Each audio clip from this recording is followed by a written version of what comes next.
कारुणिक तथागत भगवान गौतम बुद्ध जी के चरणों में नमन करते हुए शोषित पीड़ित दबे कुचले समाज में शिक्षा का बीज रोपित करके उन्हें शिक्षा के मार्ग पर आगे लेकर के आने वाले ऐसे महामना महापरिनिर्वाण प्राप्त ज्योतिबा फूले जी के चरणों में नमन करते हुए हमारी माताओं बहनों में शिक्षा का बीज रोपित करके उन्हें शिक्षा के मार्ग पर आगे लेकर के आने वाली महिलाओं में आत्मविश्वास फूंक कर उन्हें पुरुषों के समकक्ष कंधे से कंधा मिलाकर के खड़े होने की हिम्मत देने वाली ऐसी हमारी माँ माता सावित्रीबाई फूले जी के चरणों में नमन करते हुए मनुवाद की रीढ़ की हड्डी को अपने जूते की ठोकर मारकर तोड़ने वाले ऐसे पेरियार ईवी रामास्वामी नायकर जी के चरणों में नमन करते हुए लंदन में जाकर जनरल डायर की छाती में गोली मारकर अपना नाम शहीदों में शुमार कराने वाले सरदार उधम सिंह जी के चरणों में नमन करते हुए खूब लड़ी मर्दानी वो तो झांसी वाली रानी थी। इस झांसी वाली रानी को झांसी के किले में ही अंग्रेजों ने कैद कर लिया और गुफा के रास्ते से बाहर लेकर आए, लंदन ले गए, तोप के मुहाने पर बांधकर गोला छोड़ा, चिथड़े बखेर दिए। लेकिन भारत में जो अंग्रेजों से लोहा ले रही थी हमारी माँ माता झलकारी बाई, याद रखना पड़ेगा, माता झलकारी बाई जी के चरणों में नमन करते हैं। और माता झलकारी बाई नहीं थी, उनका साथ एक और हमारी माँ दे रही थी, माता ऊदा देवी। तो माता ऊदा देवी जी के चरणों में नमन करते हुए बहुजन समाज तेली तमोली खटी गधी मरचूड़े चमा रही महालुहार कुर्मी और छोटी छोटी जातियों में बटे हुए समाज को एकजुट करके नीले झंडे के नीचे लेकर के आने वाले, संसद में बाबा साहेब की प्रतिमा का अनावरण करने वाले, गाजियाबाद जिले का निर्माण करने वाले ऐसे महामना महापरिनिर्वाण प्राप्त बुद्ध प्रिय मौर्य जी के चरणों में नमन करते हैं। और ये जो छोटे छोटा समाज है इसे बहुजन समाज में फूलों की तरह सहेज कर रखने का काम करने वाले, बहुजन समाज का निर्माण करने वाले ऐसे महामना महापरिनिर्वाण प्राप्त मान्यवर साहेब काशीराम जी के चरणों में नमन करते हुए आपकी जेब में जो नोट रखा है उस नोट को छापने वाली संस्था रिजर्व बैंक ऑफ इंडिया को बनाने का विचार देने वाले, महिलाओं को प्रसूति अवकाश की व्यवस्था करवाने वाले, आप लोगों को भविष्य निधि की व्यवस्था करके देने वाले, विश्व का सबसे बड़ा संविधान लिखने वाले, भारत को गणतांत्रिक व्यवस्था देने वाले, भारत को लोकतांत्रिक व्यवस्था देने वाले, द सिंबल ऑफ नॉलेज, विश्व रत्न बाबा साहेब डॉक्टर भीमराव अंबेडकर जी के मैं सतीश बौद्ध यहाँ पधारे हुए सभी आगंतुकों को क्रांतिकारी जय भीम कहता हूँ। जितने भी कलाकार हैं चले गए नीचे, सबको मैं जय भीम कहता हूँ। लेकिन जय भीम का जवाब अगर जय भीम से क्रांतिकारी ना हो तो कलेजे में आग नहीं। एक बार दोनों हाथ ऊपर खड़े कर ले सब लोग मेरे साथ, दोनों, और मेरे साथ बोलेंगे जय भीम, जय भीम, जय भीम। कलेजे में आग ना हो वो जवानी जवानी नहीं होती। मेरे साथियों ऐसा है, कुछ लोग यहाँ बैठे हुए सोच रहे हैं चश्मे वाला किस किस लोगों के नाम ले रहा है, ये कौन है, किस किस किसके चरणों में नमन कर रहा है। मैं आपको बता दूं, ये सब मेरे बाप दादा हैं, तो आपके भी बाप दादा हैं। तो मुझे ऐसा लगता है कोई मंगलकारी कार्य शुरू करने से पहले अगर अपने बाप दादाओं का नाम ले लें तो काम आधे में पूरा हो। तो बाबा साहब कहते थे कि अगर हम अपने इतिहास को नहीं जानेंगे तो नया इतिहास लिख भी नहीं पाएंगे। तो मैं अपना वक्तव्य शुरू करने से पहले हमेशा इतिहास की याद दिला देता हूं। तो ये तो था हमारा इतिहास। यहाँ छोटी सी समस्या मेरे सामने हमेशा मंच पे आ जाती है। पहले म्यूजिक मतलब मनोरंजन, मनोरंजन मतलब दिमाग का मस्त हो जाना, दिमाग का मस्त हो जाना कि दिमाग का खिलखिला जाना, खुशी का अनुभव हो जाना। फिर उसके बाद मेरे जैसे व्यक्ति को मंच पे चढ़ा देना जो बातें ऐसी करेगा जिसमें रस नहीं है, बेरस बातें हैं। अब म्यूजिक के बाद बेरस बातें करना बड़ा कठिन हो जाता है मेरे जैसे वक्ता के। अब सोचना पड़ता है कि शुरू कहां से करूं, क्योंकि जब कार्यक्रम की शुरुआत होती है तो विषय का पता नहीं होता। अब विषय ऐसा है कि बाबा साहब का जन्म दिवस है तो उस संबंध में चर्चा हो, तो चर्चा करूं, धार्मिक अंधविश्वास की बात करूं, वर्तमान राजनीति की बात करूं, जातिगत दुर्भावना की बात करूं, बाबा साहेब के जीवन पर प्रकाश डालूं, तो बहुत सारे विषय मस्तिष्क में पहुंचने लगते हैं और वक्त बड़ा थोड़ा सा होता है, तो असमंजस की स्थिति हो जाती है। फिर भी कम समय में मैं कुछ ऐसी बातें बताकर अपने शब्दों को विराम देना चाहूंगा कि हम उससे अपने जीवन में कुछ परिवर्तन ला सकें।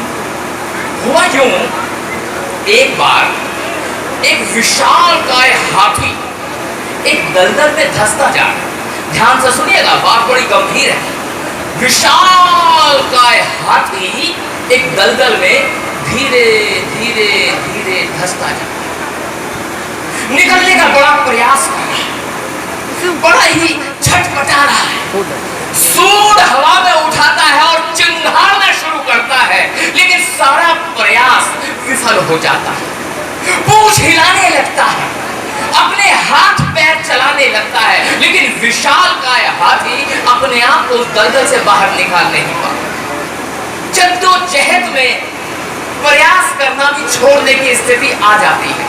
अब ये स्थिति गांव वालों ने देखी, गांव वाले आए, उन्होंने बड़ा प्रयास कर उसे निकालने के लिए रस्सी लेकर के आए, रस्सी से निकालने की कोशिश की, विफल रहे, और कई साधन जुटाए, विफल रहे। लेकिन गांव वालों के मन में हो रहा था, यार ये जीव कहीं मर ना जाए, ये विशालकाय जीव है, कहीं ऐसा ना हो धीरे धीरे करके ये दलदल में धंसता चला जाए और ये मर जाएगा। तो गांव वालों ने एक निर्णय लिया, सारे गांव वाले इकट्ठे हो गए, इकट्ठे होकर के वो भगवान बुद्ध के पास गए, भगवान बुद्ध के पास गए और जाके कहने लगे, हे भगवान, वहां दूर गांव में एक बहुत बड़ा दलदल है और उस दलदल में एक विशालकाय हाथी धीरे धीरे धीरे धंसता जा रहा है। हमें तो ऐसा प्रतीत होता है कि कुछ क्षणों पश्चात वह विशालकाय जीव उस दलदल में धंस जाएगा और अपने प्राण गवा बैठेगा, अपना जीवन गवा बैठेगा।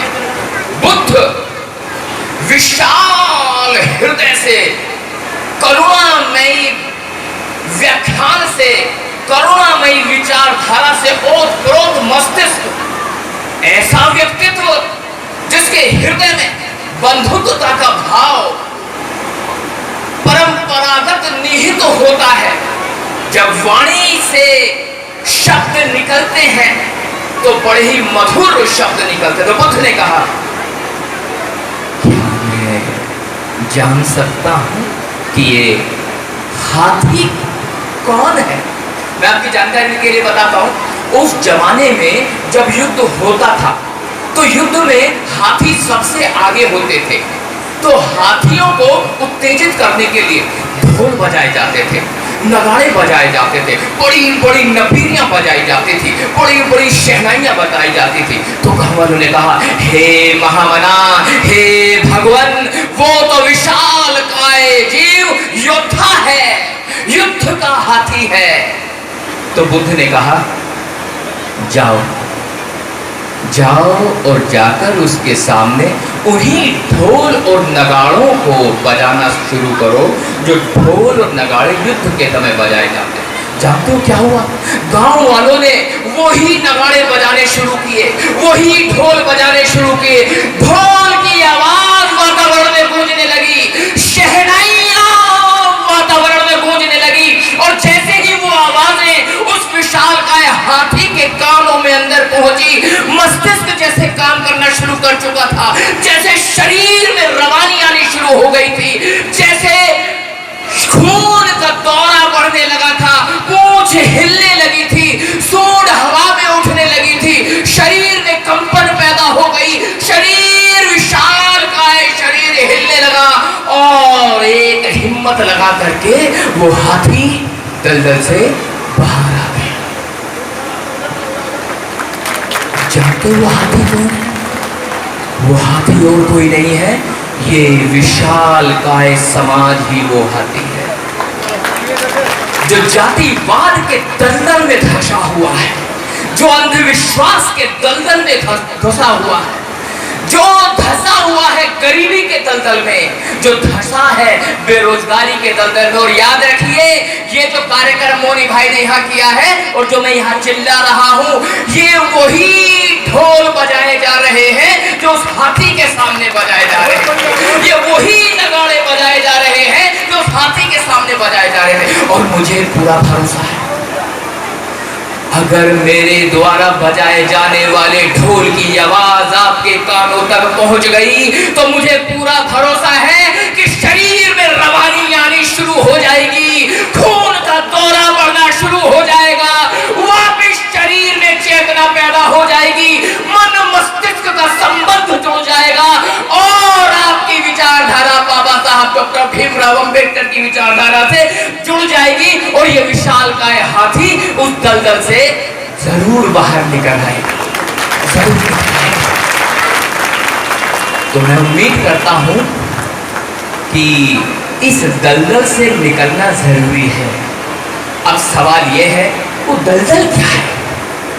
धार्मिक पाखंडों का दलदल है, दलदल है जातिगत दुर्भावना का, अरे दलदल है इस गरीबी का और बेरोजगारी का। इस दलदल से कैसे निकले? और दलदल से निकलना बड़ा कठिन हो गया है। कई बार तो मुझे लगता है कि मैं अपने परिवार को दलदल से मैं मेरी पत्नी और मेरे बच्चे उन्हें निकाल पाया, लेकिन यकीन जानिए कीचड़ मेरे ही घर में है, कीचड़ आपके घर में है। इस कीचड़ को सफाई करने में हमें पूरा जीवन लगाना पड़ेगा। यकीन जानिए ये सफेद कपड़े वाला सफाई कर्मचारी बन के आपके बीच में खड़ा हुआ है, केवल और केवल सफाई करने का काम है। दिमागों में जो गंदगी घुसी है उसकी सफाई करनी है, विचारधारा में जो गंदगी घुसी है उसकी सफाई करनी है। बस दो बात और कह के अपनी बात खत्म करूंगा, क्योंकि वक्त और भी है और मुझे भी आगे जाना है। दलदल क्या है वो बता करके अपनी बात खत्म करूं। कई तरह के दलदल हैं, हालांकि कई बार क्योंकि हमारी माताएं बहनें बैठी हैं तो मैं दलदल के बारे में जरूर चर्चा करूंगा, ताकि हमारी माताएं बहनें उस दलदल से बाहर निकल के आए। वो दलदल बड़ा खराब है, वो दलदल बड़ा दुराचारी है। जानते हो ये जो पुरुष है, पुरुष, इस पुरुष ने महिलाओं को दो तरह के अत्याचार दिए। पहला जातिगत प्रताड़ना, दूसरा लिंग आधारित प्रताड़ना। जातिगत प्रताड़ना और लिंग आधारित प्रताड़ना। सबसे पहले लिंग आधारित प्रताड़ना बताता हूं। अभी क्या हुआ, मेरे घर में ऊपर थोड़ा सा काम चल रहा है, ऊपर मकान बना रहे थे तो काम चल रहा था, तो एक मजदूर को आना था, मजदूर नहीं आया, तो मैं यहाँ घंटा घर गया मजदूर को लेने के लिए। वहां कुछ मजदूर खड़े हुए थे, मैंने मजदूर से पूछा कि कितना पैसा लेगा, तो मजदूर ने कहा 400 रुपए। वो पुरुष मजदूर थे, लेकिन वहीं पर एक महिला मजदूर भी थी। महिला मजदूर से बात हुई तो उसने कहा 250 रुपए। हेलो, ध्यान से सुनना, काम एक ही है, काम एक ही है। पुरुष लेगा 400 रुपए और महिला लेगी 250 रुपए। इसे कहते हैं लिंग आधारित दुर्भावना। अभी भी है, it is happening even today. What the hell it is happening to this society. After the long years, doctor Ambedkar has broken all the foundations.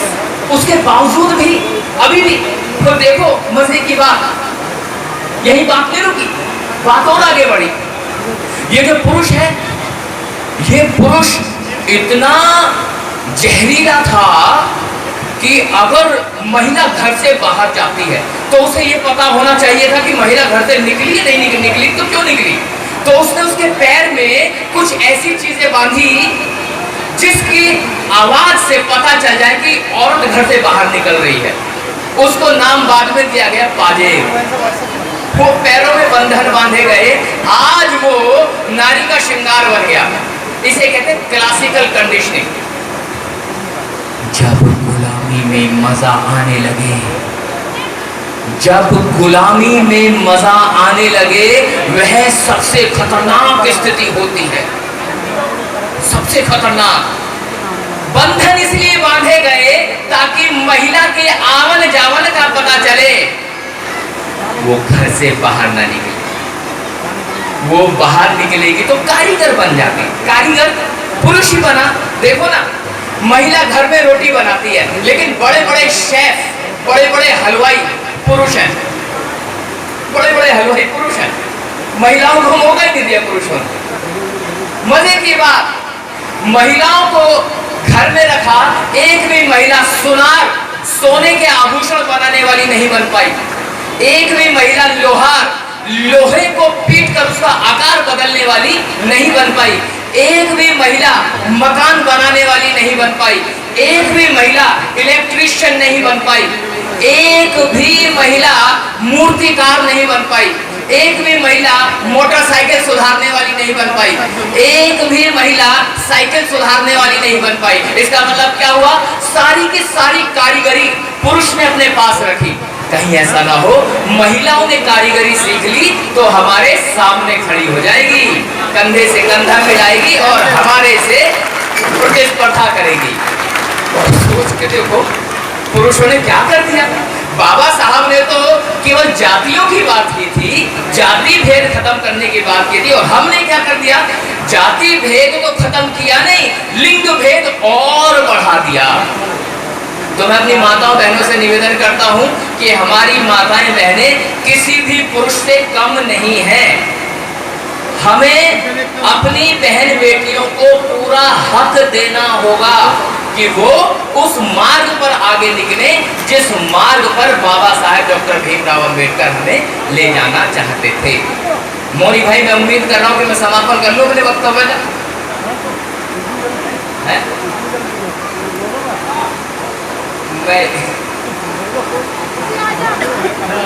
असल में थोड़ा अच्छा ये कह रहे हैं कि भाई भड़ास निकाल के जाओ। असल में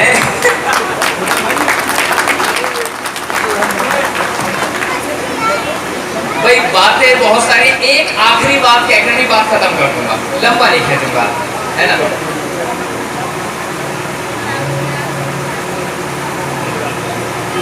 भाई ये ऐसा है,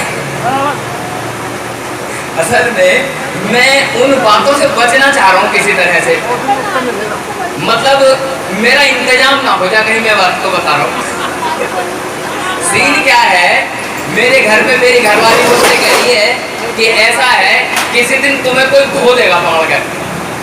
मैंने उससे कहा कि नहीं ऐसा है तो मेरा तो इंतजाम दो ही तरीके से होगा, या तो कोई तोड़ देगा या मैं खुद तोड़ जाऊंगा इस समाज को बताता बताता, और कुछ रास्ता दिखता नहीं। खैर ये पाखंड वाली बात चलिए, तो एक पाखंड की बात बता के अपनी बात खत्म कर दूंगा। एक ऐसी खतरनाक चीज है समाज में जिसकी वजह से, जिसका सीधा संबंध पुरुष की उम्र से होता है। एक ऐसी चीज है जिसका संबंध पुरुष की उम्र से होता है। उस निर्धारित दिन में वो महिला भूखी रह जाए तो उसके पति की उम्र बढ़ जाती है। अब साहब, अब वो महिला भूखी है, पति कहने लगा भाई ये व्रत रखा, भाई इसे तोड़ दो, कि व्रत अभी नहीं टूटेगा, ये तो तुम्हारी उम्र से संबंधित है। अब बात ही चली थी, किसी बात पे खटपट हो गई, क्योंकि पति पत्नी का रिश्ता ऐसा ही है, एक मिनट में नरम, दूसरे मिनट में गरम। अब पति से झगड़ा हुआ तो पत्नी कहते अब चुप बैठे हो या खाऊं रोटी अभी। अब वहां खानी खराब होने लगी। अब इतने में दोपहर का समय हुआ तो कुछ महिलाएं इकट्ठी हो गई। अच्छा, ये प्रत्यक्षदर्शी हूं, मैंने आंखों से देखा। महिलाएं इकट्ठी हो गई। अब इकट्ठी होकर के वो पूजा कर रही हैं। अब जब वो पूजा हो रही है तो उस पूजा में एक निर्धारित व्यक्ति के संबंध में कहानी सुनाई जाती है। वो कहानी मजेदार है, वो सुनो, उसके बाद बात खत्म कर दूंगा। महिलाओं को समझ में आएगा, मैं उम्मीद कर रहा हूं। कहानी कुछ इस तरह से शुरू हुई। मम्मी नहा रही थी, मम्मी नहा रही थी और बेटा बाहर खड़ा हुआ था। मम्मी बेटे से कह के गई, चोर लल्ला बेटा यही खड़ा रहिए, नहाने जा रही को यहाँ ना जा। तो ठीक है मम्मी, मम्मी मैं यही हूँ। मम्मी से बात हो गई, मम्मी नहाने चली गई। इतने में एक अजीब सी शक्ल का आदमी आया। वो बड़े बड़े बाल थे, यहाँ एक जूड़ी बना रखी थी, कुछ सांप गले में डाले हुए थे और एक औजार ले रखा था। वो ऐसे ऐसे करके वो औजार था, वो औजार ले रखा था उसमें, और उस औजार पर एक डमरू लटका हुआ था। अब उसे यूं लेकर के यूं आ गया। अब वो अंदर जाने लगा। लड़का कह रहा ओ बाबूजी रुक जा, ओ भैया रुक जा। तो क्या बात हो गई कि अंदर मेरी मम्मी नहा रही है और तुम अंदर नहीं जा सकते। कह रहा मम्मी नहा रही है। अबे मेरी घरवाली है, तेरी मम्मी कहाँ से हो गई? मेरा दिमाग सन्न हो गया। मैंने अपने गुरुजी से कहा, मैंने कहा गुरुजी, अबे यार ये बात समझ में नहीं आ रही। आदमी कह रहा वो अंदर जो नहा रही है मेरी घरवाली है, और लड़का जो बात कर रहा होगा 10-12 साल का, तो वो लड़का ये कह रहा जो अंदर नहा रही है वो मेरी मम्मी है। आदमी कह रहा मेरी घरवाली है, लड़का कह रहा है मेरी मम्मी है, और दोनों एक दूसरे को जानते ही नहीं। हेलो, बात समझ में आई? दोनों एक दूसरे को जानते नहीं। क्या कहानी? मैंने कहा गुरु जी कहानी क्या है? मेरे गुरु जी ने कहा मैं यार तो टेंशन क्यों ले रहा है, ये सब पढ़े लिखे लोग हैं, ये वो पढ़े हैं जो लिखा हुआ है, इन्हें चलने दे यार, ऐसे चलेगा काम। मैंने कहा चलो ठीक है साहब। कहानी आगे बढ़ी। जब कहानी आगे बढ़ी तो लड़के ने कहा ऐसा हो भैया मैं तुझे अंदर नहीं जाने दूंगा। और तो हटे, जाने कैसे नहीं देगा? उस आदमी में इतना गुस्सा भरा हुआ था, उसने वो औजार लेकर के वो बच्चे की गर्दन पे पेल दिया, खटाक। जैसे बच्चे की गर्दन पे वो औजार लगा, बच्चे की गर्दन कट के फट से नीचे गिर पड़ी। मैंने कहा गुरुजी वो कैसा आदमी है, इतना निर्दयी? वो बच्चे को चांटा मार देता, गुट्ट मार देता, पटके मार देता, बाल काट देता, बता देता। गर्दन जैसे गर्दन काटी, मुझे बाबा साहब का संविधान याद है, दफा 302।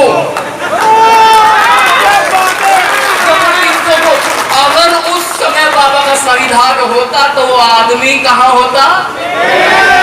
जेल में उसका इंतजाम हो जाता, और हो सकता तो उधर फांसी की भी सजा हो। खैर उस आदमी ने तो बच्चे को पेल दिया। अब थोड़ी देर में बच्चा पड़ा हुआ है, बच्चे की गर्दन पड़ी हुई है। अब मम्मी मेकअप करके बाहर आ गई। अब मम्मी ने आगे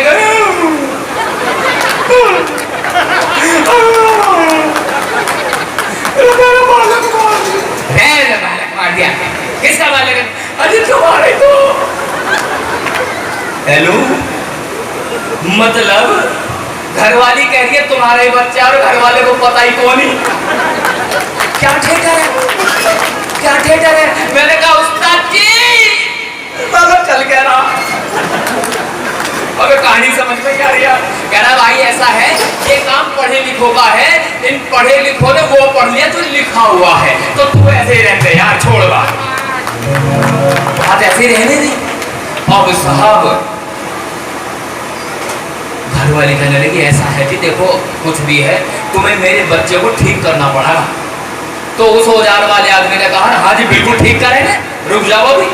अब ठीक करने के बजाय वो जंगल की तरफ बढ़ गया। वो औरत के लिए बड़ा पागल आदमी है यार, आज बच्चा यहाँ पड़ा, गर्दन यहाँ पड़ी, जंगल जा रहा है, क्या करेगा। और वो घूमता हुआ जंगल चला गया। जंगल में जब गया तो वहां एक हाथी का बच्चा लेटा हुआ था।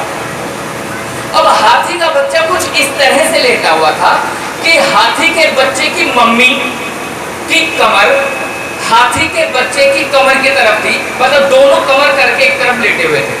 अब साहब वो आदमी वहां पहुंचा, उसने आओ देखा न ताओ, फिर वो औजार उठा लिया। अब की बार उस आदमी ने वो औजार उस हाथी के बच्चे की बुद्धि पे फेल दिया। मैंने कहा पागल है, औजारी पेलता घूम रहा। मुझे फिर बाबा साहब का संविधान याद आ गया। मैंने कहा काले हिरण के चक्कर में सलमान खान अब तक पिट रहा,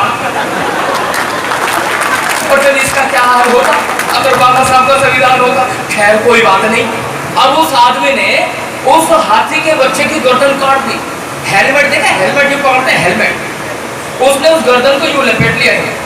सोचो गर्दन ऐसे सूंड यूं लटक रही है, खून नीचे टपक रहा है, और वो हेलमेट लेके इधर हाथ में हेलमेट और यहाँ वो औजार ऐसे चल रहा।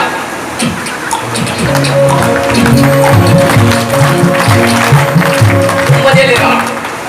अब साहब वो वहां पहुंच गया, वहां वो रो रही थी, अरे मेरे लंबे लंबे बालों वाला लाल, अरे तेरा बाप ने तुझे मार दिया। अब वो रो रहा तो वो आ गया वहां, अरे तो रोती रहेगी, कर रहे इंतजाम इसका भी, डटी है। और वो इतनी बड़ी गर्दन लेकर के आया, बच्चा भी वहीं पड़ा हुआ था। वो कौन सी औषधि थी? एलोपैथिक लगाई, होम्योपैथिक लगाई थी, ईरानी लगाई थी, यूनानी लगाई थी, या एलोपैथिक के साथ होम्योपैथिक भी फेल दी। न जाने क्या किया, उस बच्चे की इतनी सी गर्दन पे, हाथी के बच्चे की इतनी बड़ी गर्दन,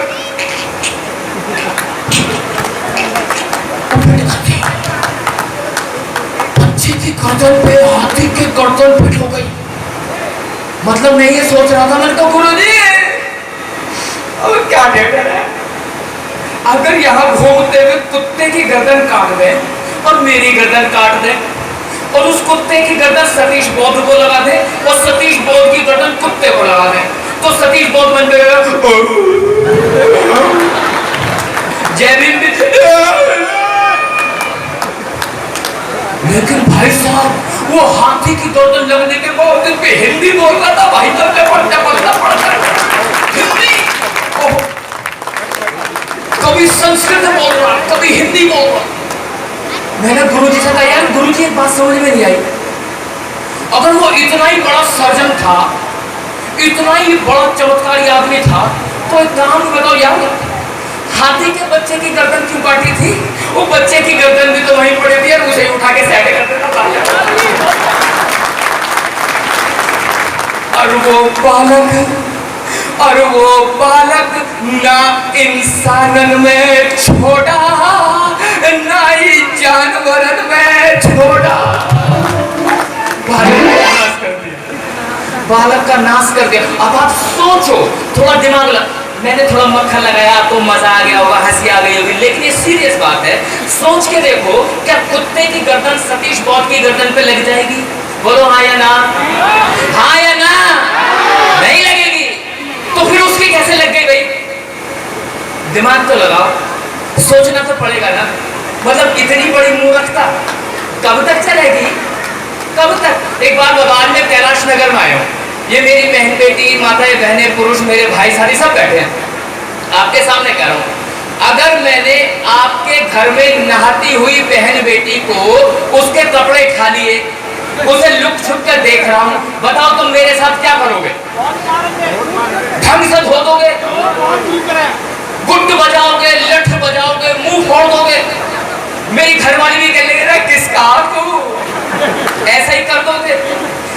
एक बात बताओ, मेरा तो गुरु मुंह फोड़ोगे हैं, और जो ये काम कर रहा था उसके लिए तो 12 बजे तक भूखे रह के फिर बर्फी खाओ।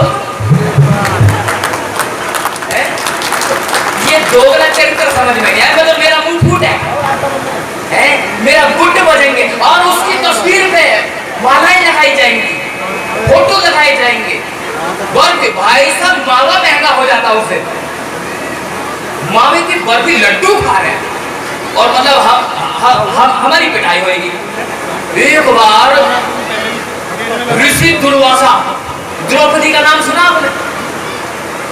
सुना है? कुंती का नाम सुना आपने? आवाज नहीं आ रही है, बोलो हाँ या ना।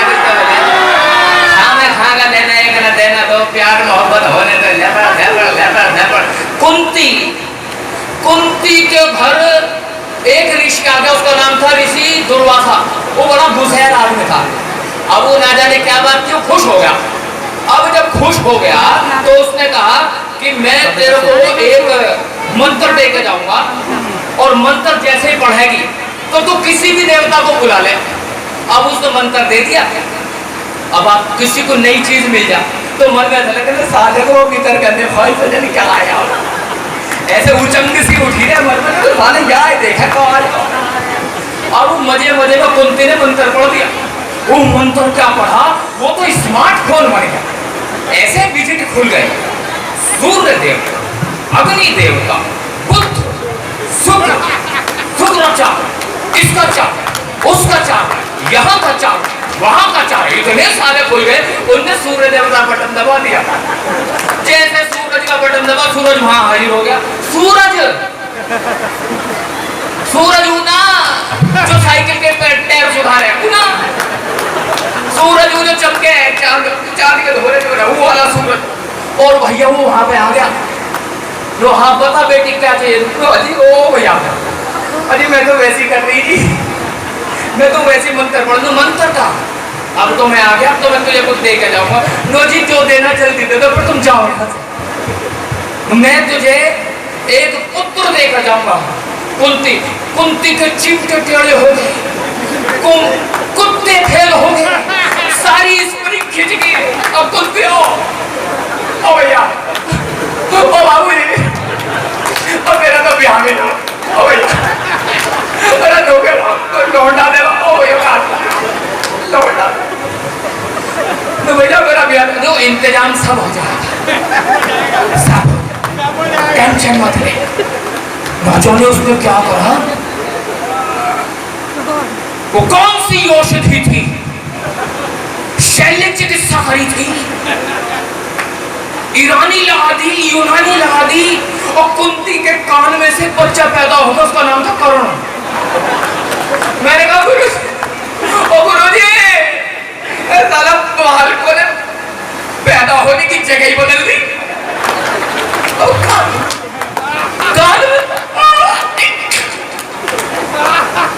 कान में जब बच्चा होगा, इतना पागलपन। और वो बच्चा भी बड़ा रेडीमेड, जैसे जींस खरीद लियो एकदम रेडीमेड, वो तो कवच कुंडल पहने निकला बाहर, ऑटोमेटिक बटन दबाया बाहर खटाक। भैया मतलब कुछ तो सिस्टम हो भाई, पागलपन की कोई तो सीमा हो, कोई सीमा ही नहीं है, कुछ नहीं, कुछ भी बका गया। मैंने कहा गुरुजी क्या चल रहा है? कह भाई साहब ऐसा है, ये पढ़े लिखों का खेल है, जो लिख दिया इन्होंने पढ़ लिया इसलिए पागल है। जितने पढ़े लिखे ज्यादा पागल है, यकीन नहीं आ रहा तो घर में झाँक लेना, जितने पढ़े लिखे ज्यादा पागल है। राजा जनक के घर में कोई बच्चा ना था, अब ना बच्चा तो डॉक्टर से मिल लेता, दवा गोली करवा, टेस्टिंग करवा, घरवाली में कमी है या तेरे में कमी है, कुछ देख। और राजा जनक ने किसी गुरु से पूछ लिया, उन्होंने कहा गुरु ऐसा है, तुम राजा रानी मिलकर हल चलाओ और हल चलाने से बच्चा होगा। मैंने कहा यार हल चलाने से मतलब हो मैं साले, मतलब हल चलाएंगे, पर कुछ नहीं, राजा रानी ने मिलकर हल चला दिया। भाई साहब हल चल रहा था, चलते चलते चलते चलते एक जगह हल फंस गया। अब जब फंसा तो खूब जोर लगाया, वो साला हिला ही नहीं, और उसकी खुदाई करी तो उसमें मटका निकला, मटके को फोड़ा तो उसमें एक लड़की निकली, लड़की का नाम रखा गया सीता। मैंने कहा गुरुजी गुरुजी, ओ गुरुजी, बच्चे ना हो गए, ये तो आलू हो गए, साले खुदाई में निकलते हैं। बालक ना हो गए, खुद फसल हो रही है, बालक हो गई, फसल लगा दे। अब के तो जो है लोंडों की फसल लगाई, लोंडे पैदा होंगे। अब के छोरी पैदा होगी, बीज डाले जमीन में, तब पागल हो, बेवकूफ बना रखा है। तुम दिमाग में बैठा लो, थोड़ा सा दिमाग लगा लो और समझो कि क्या चल रहा है। इन लोगों ने हमें बेवकूफ बनाने का बड़ा अच्छा साधन निकाल रखा है। जानते हो, भारत के मंदिरों में 5 लाख टन सोना पड़ा हुआ है, सोना। भारत के मंदिरों में 5 लाख टन, आवाज देखो कैसे निकलती है, टन, इतना सारा सोना है। 10 ग्राम सोना 32,000 रुपए का, मैं टन में बात कर रहा हूँ। इतना सोना है कि पाकिस्तान को 10 बार खरीद लो, इतना सोना है। तो उस सोने पे किसकी चौधराहट है? ब्राह्मणों की। और वो गया कहां से है? वो गया इस जनता के बीच में से। तो थोड़ा अकल लगाओ यार, आप ही के द्वारा दी गए प्रसाद को 50 बार बेच देते। मैं भी बड़ा पाखंडी था, मैं भी कम थोड़ी था वैसे, मैं तो आपसे भी ज्यादा खतरनाक वाला था भाई। मेरा फेवरेट देवता था भैरव। और भाई साहब संडे के दिन देखो क्या भीड़, मतलब सवेरे 6 बजे में लाइन में लगता था और 4 बजे तक नंबर आता था। पर वहां जाकर के भाई साहब बड़ा खतरनाक देवता, वो दारू पीता भाई, उसमें दारू चढ़ती है। और हर हफ्ते मैं भी ठेके पे चला जाता था। तो भाई साहब देख वाटर दे दो, एक मेरे जान पहचान वाला मिल गया, सदीक भाई तुम भी दारू पी रहे हैं? मैं ना पीता, मैं तो भैरव बाबा के लिए लेके जा रहा, भैरव बाबा पे चढ़ेगा। और मैं वहाँ पे दारू चढ़ाता था, पैसे बर्बाद करता था, लेकिन भिखारियों की मौज है वहाँ साहब। हर हफ्ते पार्टी है भिखारियों की, वहाँ दारू चढ़ती है, अंग्रेजी विदेशी भी। वो कटोरा लेकर के बाबू, अरे भाई साहब देसी भी उसमें, अंग्रेजी उसमें, सारे भिखारी घूम रहे हो मस्त। भिखारियों के बड़े मजे हैं। सोचो, जिस समाज का देवता शराब पीता होगा, वो शराब, वो समाज क्या करेगा? अभी आवाज नारी हो गया। जिस समाज का देवता शराब पीता होगा, वो समाज क्या करेगा? पी रहा है, पी रहा है। रोज रात के 8 बजते ही 2 पैक अंदर कैलाश नगर का लौंडा सिकंदर।